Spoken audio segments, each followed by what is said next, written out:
নমস্কার আমার প্রিয় ইউটিউব ফ্যামিলি, তোমরা সবাই কেমন আছো? আশা করছি তোমরা সবাই অনেক ভালো আছো। আমিও ভালো আছি। আমি সুপ্রিয়া। আমি তোমাদের সবাইকে আমন্ত্রণ জানাই নাসিকের ঘরকন্যার আরেকটি নতুন ব্লগে। যে প্রান্ত থেকে আমার ভিডিওটি, আমার ব্লগটি দেখছো, আশা করছি তোমরাও সবাই অনেক ভালো আছো। এই যে ব্লগটি আমি এখন দেখাচ্ছি, এটা রবিবারের ব্লগ। একটু ছাড়তে দেরি হয়ে গেছে, তার জন্য আমি সরি বলে নিচ্ছি। সকাল সকাল হয়ে গেছে, আমি কিন্তু সেই সকালবেলায় কিন্তু উঠেছি, কিন্তু ঘরের মধ্যে ঘুরঘুর করছিলাম, একটু যোগা করলাম, সেগুলো অফ ক্যামেরাতে করলাম। বারবার মোবাইলে কি এক জিনিস দেখাবো, ওই জন্য বেশ উঠে এদিক ওদিক করে টুকটাক কাজবাজ যেগুলো ছিল, ভাত করা কিন্তু আমার হয়ে গেছে। তারপর ভাবলাম যে না, এবার চাটা খাই। চাটা একটু সময় মতন না খেলে কিন্তু ভালো লাগে না।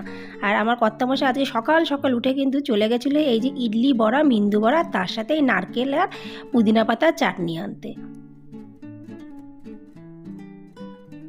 এই যে দেখতে পাচ্ছ বন্ধুরা, এইগুলো কিন্তু 20 টাকায় 6 পিস পাওয়া যায়। কী যে ভালো লাগে খেতে, কিন্তু ওটা আমার মেয়েরা খাবে, আমি তো খাবোই না। আমি 1 পিস শুধু মিন্দু বড়া খেতে পারি। আর এই যে এখন দিচ্ছি দই চিড়ে, দুধ আর চিনি দিয়ে আমার কর্তামশাইয়ের ব্রেকফাস্ট। বলছে না, ওসব আমি খাবো না, আমার ভালো লাগছে না, অন্য দিন তো অফিসে খেতেই পারি, তুমি আমাকে একটু দই চিড়ে দুধ দাও। তাই জন্য কর্তামশাইকে দিয়ে দিলাম তার জলখাবার। আর আমি এসে গেছি আবার আমি রান্নাঘরে। এই যে 3টে টমেটো নিলাম, টমেটো চাটনি। ননভেজ বানাবো, টমেটো চাটনি হবে না সেটা তো হয় না। এখানে জলপাই, আমড়া কিচ্ছু কিন্তু পাওয়া যায় না। এই টমেটো আর গরমকালে আম, কাঁচা আম, এই দুটো জিনিসেরই আমি চাটনি করতে পারি। একটু বেশ জলপাই পাওয়া যাবে, একটু আমড়া পাওয়া যাবে, কিন্তু এমনই কপাল ওসব কিন্তু কিছুই পাওয়া যায় না। আর টমেটো চাটনির মধ্যে আমি কিন্তু দিই বেশ খানিকটা তেঁতুল, একটু বেশ টকটক হবে, খেতে কিন্তু দারুণ লাগে। কোথায় রবিবার একটু লেট করে উঠবো, কোথায় আরাম করে খাবো, তা কিন্তু আমার কপালে নেই গো। আর এই দেখো, কালকে পায়েস বানিয়েছিলাম, সেই পায়েস কিন্তু কর্তামশাই বলছে একটু পায়েস আছে নাকি, মানে এত মিষ্টি জিনিস ভালো খায়। আমি কিন্তু দই চিড়ে খাওয়ার পরে দিয়ে দিলাম এই যে 1 বাটি পায়েস। কোনো মানুষ দই চিড়ে খাওয়ার পরে পায়েস খেতে পারে জানি না, আমার কর্তামশাই কিন্তু খায়। বড় মেয়েটি উঠে গেছে ঘুমের থেকে, বলছে মাম্মা কি ব্রেকফাস্টে আছে? আমি বললাম ইডলি, মিন্দু বড়া, বড়া। মুখখানা দেখো, মুখখানা যেন বাংলার পাঁচের মতন হয়ে গেছে। আর এই কথা শুনে ছোটো মেয়ে রেগে টেন্ট হাউসটার মধ্যে চলে গেছে। মানে ওদের এই মিন্দু বড়াটা আর বড়া আর ইডলিটা আজকের জন্য পছন্দ হলো না। রাখতে রাখতে বড় মেয়ে মানে তাসু চলে এসেছে খেতে, কিন্তু ছোটো মেয়ের রাগটা একটু বেশি। ও কিন্তু সে টেন্ট হাউসের মধ্যে না দাঁত মেজে কিন্তু বসেই আছে। থাক বসে, যখন ইচ্ছে হবে খাবে, না হলে না খাবে। অত সবসময় অত বেশি করে পারা যায় না গো বন্ধুরা, কিন্তু খাবে তো ঠিকই, বারবার সাধলে একটু গুমর বাড়ে। আর এই দেখো আবার আমি চলে এসেছি এই যে রান্নাঘরে। চাটনিটা হয়ে গেল, ফটাফট চাটনিটা একটা বড় ডাব্বার মধ্যে ঢেলে রেখে দিই, কেন কি একটু পরে এই কড়াইটার মধ্যে মাংস বানাবো। আর আজকে খুব একটা স্পেশাল রান্না করব, মানে 2-3 বছর পরে আজকে আমি রান্নাটা করছি আমার মেয়েদের। আর সবথেকে বড় কথা, কর্তামশাই বহুদিন ধরে বলছে একটু বানাও বানাও, আর আমার মেয়েরাও বলছে। তো ওদের 3 জনের ডিমান্ডে আজকে আমি বানাবো বিরিয়ানি। আমিও খাই, খুবই ভালো খাই, কিন্তু আমার মায়ের হাতের। তখন আমি আমার কর্তামশাইকে বললাম ঠিক আছে, আমি বিরিয়ানি বানাতে পারি, বিরিয়ানি বানাতে তো অনেকটা টাইম লাগে, তুমি তাহলে এক কাজ করো, যে ঘরের কাজগুলো আমি করি সেগুলো তুমি করে একটু হেল্প করে দাও। এই কথা শুনে কর্তামশাই চলে গেছে পোছাপুছির কাজ করতে। ভালোই হলো, একটু এক্সট্রা কাজ হয়ে যাবে, কারণ অনেক জায়গায় এই যে উপরে যেগুলো আমার হাত যায় না সেগুলো আমার কর্তামশাই করে দেয়। আজকে মিলে জুলে কিন্তু আমরা দুজনে মিলে কাজ করছি। কিন্তু আমার ছোটো মেয়েটি কিন্তু এখনও সকালে জলখাবার খায়নি।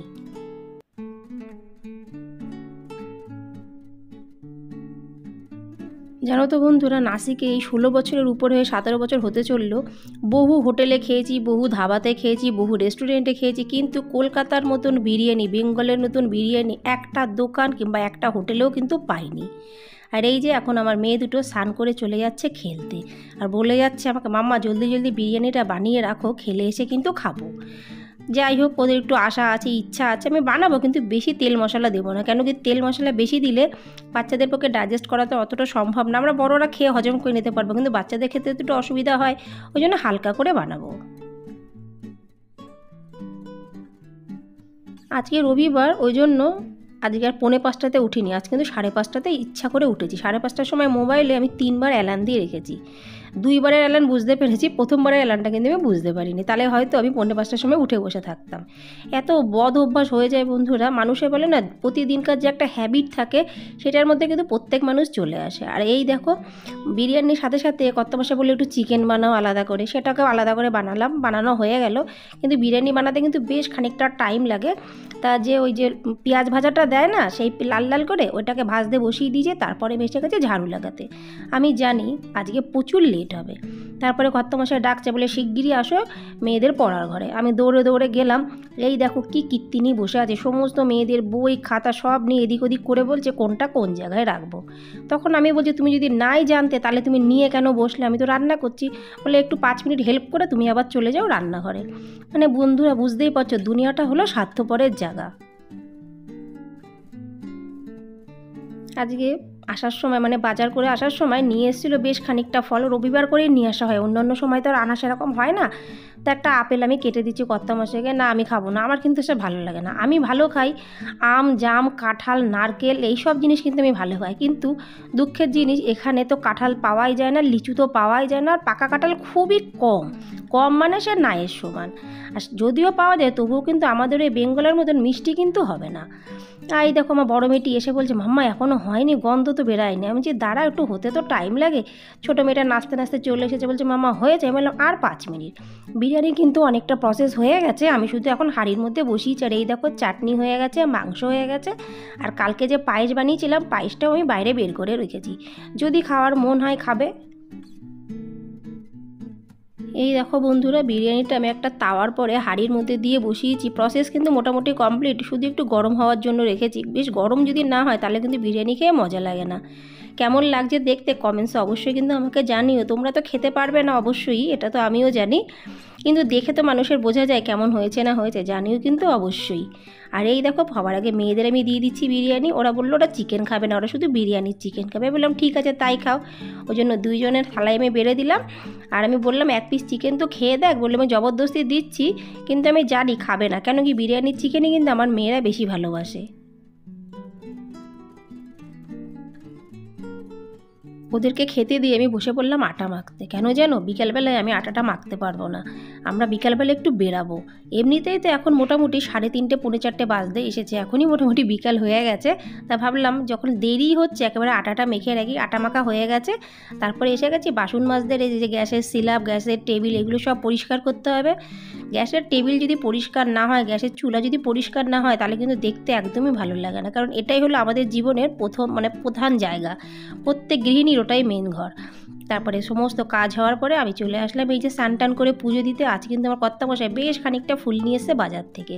ফুল থাকলে কিন্তু মনটাও বেশ ভালো লাগে, আর পুজো দিতেও কিন্তু বেশ ভালো লাগে। বিকালে বেরোবো বলে আমার 2 মেয়ে কিন্তু পড়তে বসে গেছে এখনই।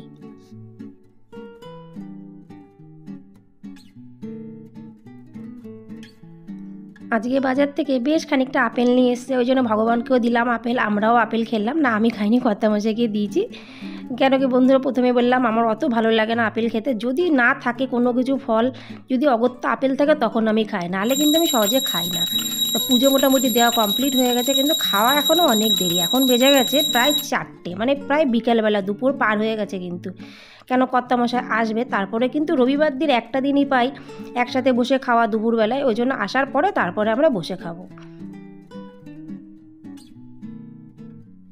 আর এই জামা কাপড়গুলো তুলছি, এই যে এইগুলো কালকের জামা কাপড় শুকিয়ে গেছে। ভাবলাম যে না বিকাল তো হয়েই গেল, দেখো দেখতে পাচ্ছ বন্ধুরা বিকাল হয়ে গেছে, এখন ফটাফট করে জামা কাপড়গুলো কিন্তু তুলে দিই। আর তার মাঝখানে কিন্তু ভুলে দিই আমাদের কিন্তু খাওয়া হয়ে গেছে। এই যে আমার মেয়েরা কিন্তু এখনও পড়ে চলেছে, কেন কি বিকালবেলায় তো পড়া হবে না। আর এরা কখন পড়ে, যখন স্কুল থেকে প্রেশার আসে, প্রচুর হোমওয়ার্ক আছে, সারাদিন করেনি, কালকে শনিবার ছিল কালকেও করেনি, রাতে তো করতে পারবে না, ওই জন্য 2 জনে মিলে কিন্তু মন লাগিয়ে হোমওয়ার্কগুলো করতে বসে গেছে। একটু পরে সন্ধ্যা হয়ে যাবে আর আমরা চলে যাব বাইরে। ঘরে সন্ধ্যাবাতি লাগিয়ে আমরা কিন্তু 4 জনেই বেরিয়ে পড়েছি, বুঝতেই পারছো দেখে। এই দেখো একদম ঘুটঘুটে অন্ধকার, আর এই যে আলো, এখানেও বড় বড় ফ্ল্যাটও আছে। তারপরে চলে আসলাম একটা মিষ্টির দোকানে, খুব মিষ্টি খেতে মানে সিঙ্গারা খেতে ইচ্ছা করছিল, কিন্তু দাদারা বললো এখনও সিঙ্গারা ভাজা চালু হয়নি, একটু পরে শুরু হবে। দরকার নেই, তাহলে আমরা চলে যাই অন্য দোকানে। এবার আমরা চলে আসলাম এগরোলের দোকানে। 4টে এগরোল অর্ডার দিয়েছি। এখানে এগরোলগুলো কিন্তু একদম পাতলা পাতলা, আমি যদি খাই 4-5টা কিন্তু অনায়াসে খেয়ে ফেলতে পারবো। আর এখানে এগরোলের মধ্যে কিন্তু শসা দেবে না, বাদাম দেবে না, শুধু ডিম আর পেঁয়াজ অল্প একটু। এবার 4 জনের এগরোল তৈরি হচ্ছে। আজকে এই পর্যন্তই বন্ধুরা। আশা রাখছি আজকে রবিবারের দিনটি অবশ্যই তোমাদের ভালো লাগবে। ভালো লাগলে কিন্তু লাইক, সাবস্ক্রাইব, শেয়ার, কমেন্টস করতে একদমই ভুলো না।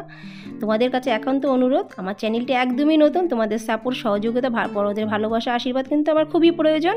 এই দেখো গরম গরম এগরোল কিন্তু একদম রেডি। আমার মেয়েরাও খাচ্ছে আর আমি আমার কর্তামশাইও কিন্তু খাচ্ছি।